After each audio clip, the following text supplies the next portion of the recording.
We interrupt this program to bring you a special report. 1, 2, 3.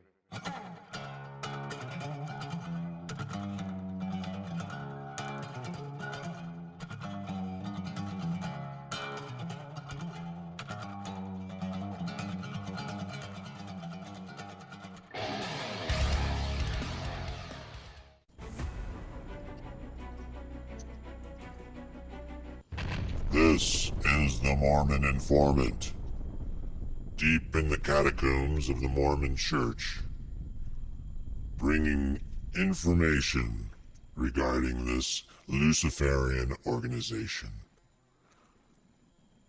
December 16th, 2019.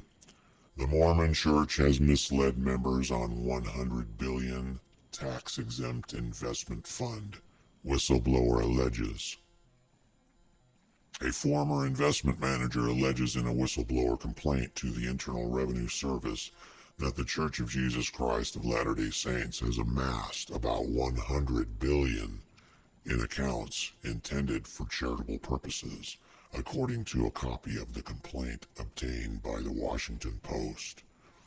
The confidential document received by the IRS on November 21, 2019 accuses church leaders of misleading members and possibly breaching federal tax rules by stockpiling their surplus donations instead of using them for charitable works. It also accuses church leaders of using the tax-exempt donations to prop up a pair of businesses. A spokesman for the church did not respond to detailed questions from the Post about the complaint. The church does not provide information about specific transactions or financial decisions, spokesman Eric Hawkins said in a statement. The complaint provides a window into the closely held finances of one of the nation's most visible religious organizations based in Salt Lake City. It details a church fortune far exceeding past estimates and encompassing stocks, bonds, and cash. The complaint was filed by David A. Nielsen, a 41-year-old Mormon who worked until September as a senior portfolio manager at the church's investment division, a company named Ensign Peak Advisors that is based near the church's headquarters. Non-profit organizations, including religious groups, are exempted in the United States from paying taxes on their income. Ensign is registered with authorities as a supporting organization and integrated auxiliary of the Mormon Church. This permits it to operate as a nonprofit and to make money largely free from U.S. taxes. The exemption requires that Ensign operate exclusively for religious, educational, or other charitable purposes, a condition that Nielsen says the firm has not met. In a declaration signed under penalty of perjury, Nielsen urges the IRS to strip the nonprofit of its tax-exempt status and alleges that Ensign could owe billions in taxes. His twin brother Lars P. Nielsen provided a copy of the complaint to the Post, along with dozens of supporting documents. Lars Nielsen, a healthcare consultant in Minnesota, said he prepared the complaint with his brother and helped him submit it to the IRS. Lars Nielsen said in a statement to the Post that his brother asked him to write an expose on his former employer.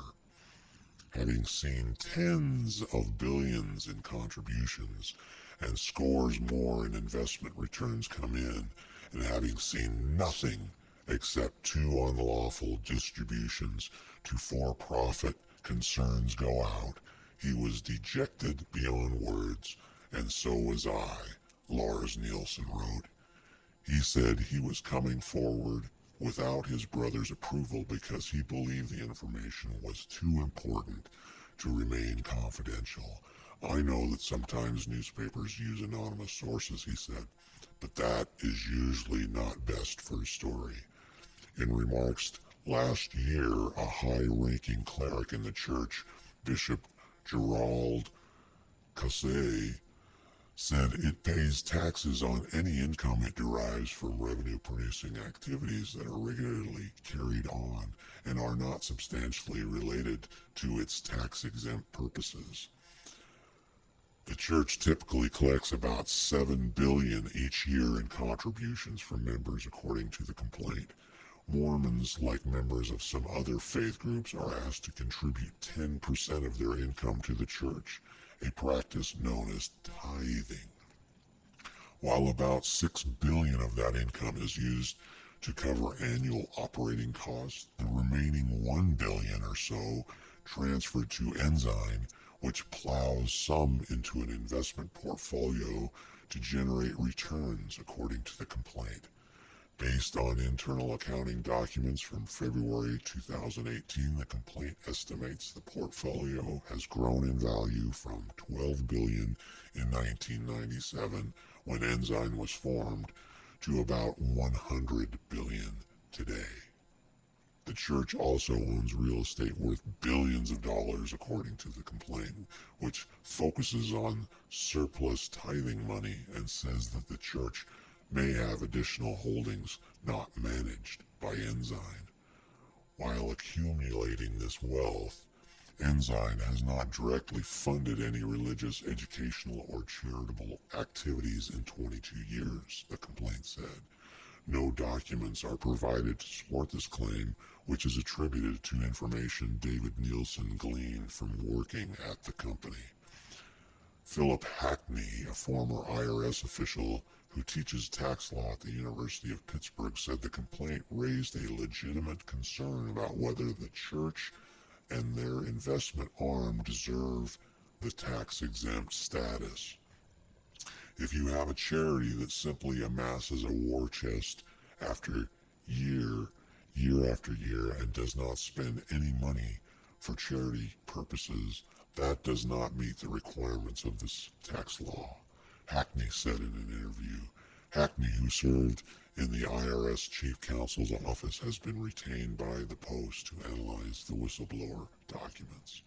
IRS rules dictate that a non-profit organization must carry out charitable activity that is commensurate in scope with its financial resources to maintain its tax-exempt status. No threshold for this test is specified, and the agency instead considers examples case by case. Details of the church's expenditures on charitable work are not publicly available. We interrupt this program to bring you a special report. 1, 2, 3.